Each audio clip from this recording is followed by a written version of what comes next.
Good morning. You listen to FloorDaily.net, and I'm Kemp Harr. I'm in Atlanta with Jay Gould, the CEO at Interface. Jay, how you doing? Great, Kemp. Good to see you. Yeah, it's good to talk to you. I wanted to talk to you about this plant. You just opened a plant called Kyle 2 that, interestingly enough, is, I guess, the substance behind a neocon meeting you had a year and a half ago that was emceed by Peter Hawken about this factory in a forest. We'll get to that in just a minute. First, let's talk about Interface. How's business doing? We've had a very solid year in 2017, and we enter 2018 with a lot of momentum. I'm really happy with 4% growth. It's good. It's not great, but it's good. But it's nice to see customers in the marketplace really trying to get their capital spending done and really optimistic as we head into 18.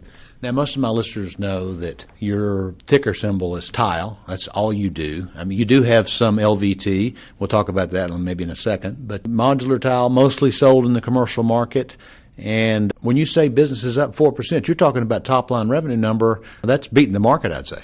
It is. I think we're taking a little bit of market share in our key markets around the world, including the U.S. Okay, that's interesting to point out. You are a global company, so the Americas is doing as well also. Yes, it is. And I might point out our luxury vinyl tile, still a tile, but hard surface, is doing really well. The market's really responded very positively to the product features that we brought forward with LVT. So second year in that, I remember interviewing Charlie Knight at the BD&Y show a little over a year ago, and he was just introducing it. And part of your message there is, yes, it's styled to look and work with the carpet, but it's also set up so that it's at the same level, so that the profiles are the same, right? Yeah, there were really 4 features that helped distinguish our product that we introduced. First of all, it's the same dimensions as our carpet tile, so it allows for seamless integration. Secondly, it's the same height, so you can move from hard surface to soft surface without a transition strip. Thirdly, it has a great acoustical layer on the bottom to help with acoustic issues that happen with hard flooring. And then lastly, it's installed with our tactiles. So we have truly floating floors, which allows for selective replacement. Mm-hmm. Now, you're a publicly traded company, and so you release these numbers about how that hard surface business is doing. Give us a few of those, if you would.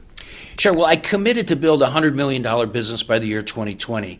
So in our first year, 2017, of being in the business, we'll do about $25 million, and well on our way to do $50 million in 2018. Mm-hmm. Well, another thing that's happened since you and I did an interview is you've closed a lot of these floor stores, and yet that business still does well on the internet, right? The Floor brand's doing very well in the 2 channels in which we sell it. Over the internet, so that's double-digit growth, and also we're selling a lot of floor area rugs through our commercial business because, as you know, one of the hottest flooring topics right now is polished concrete. People love it the day they move in and hate it 2 months later. So we're coming back and selling a lot of area rugs with the Floor brand in commercial. And LVT also needs sometimes a rug, and so that works. It does. Yeah. And if you look at the office, my office in which we're sitting, you can see how the carpet tile can integrate nicely as an area rug with the LVT. All right. Let's talk about the Kyle 2 plant. You just had this grand opening, I think, last week. And an interesting stat that I just remember in my head is that you were going to spend $40 million. In just the first year, it was going to save you $30 million in efficiencies, right?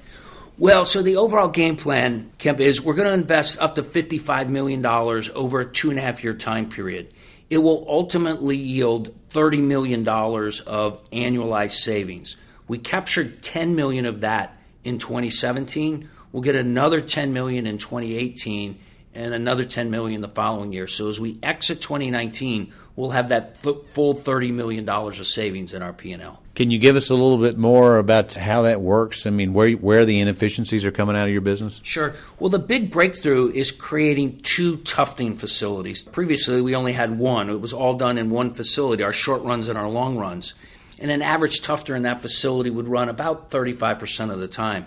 We decided to break our demand into 2 pieces, maintaining our flexibility to make custom or short runs in one facility, but investing to make highly efficient product in our long run plant. That's our new Kyle 2 plant. So the $30 million of savings really comes in that Kyle 2 facility, where an average tufter will run 75 to 80% of the time. Well, let's go into the sustainability message that I led off with here. One of the parts of your release is that this is implementation of your first factory as a forest design. Yeah, this is really exciting, and we'll spend somewhere between 10 to 15% of our overall capital spending to facilitate moves so that our manufacturing acts as a positive member of its biosphere there in Troup County, Georgia. So an example, rainwater collection. We'll have solar panels on the roof to help capture electricity. We'll have water features that allow the water to actually go back up into the atmosphere. And we're putting native drought-resistant landscaping in place. A lot of use of natural light into the manufacturing facility itself. So not only factories as a forest, but a lot of our approach on biophilia will be used in the manufacturing environment. We are hoping to achieve a well standard with this. I think we might be the first manufacturing facility in the United States to qualify for the well standard. Okay, and I don't know the details on that, but that's one of those third-party certification companies that takes a look at your operation and you qualify for the criteria they think is important, right? Yeah, it's the next version of LEED, if you will. So LEED was about how the building was built. Well is about the people that have to reside in those buildings. So it's a lot about physical and emotional well-being of our associates. Amount of time outdoors and fresh air and open natural light and all that kind of thing. Quality of water, quality of food, etc. All right, very interesting. Okay. So let's talk about 18. It's right around the corner. You know, I recently did an interview with the chief economist of Dodge. He's thinking things are still going to be pretty good, maybe a little slowdown. What's your outlook for 18?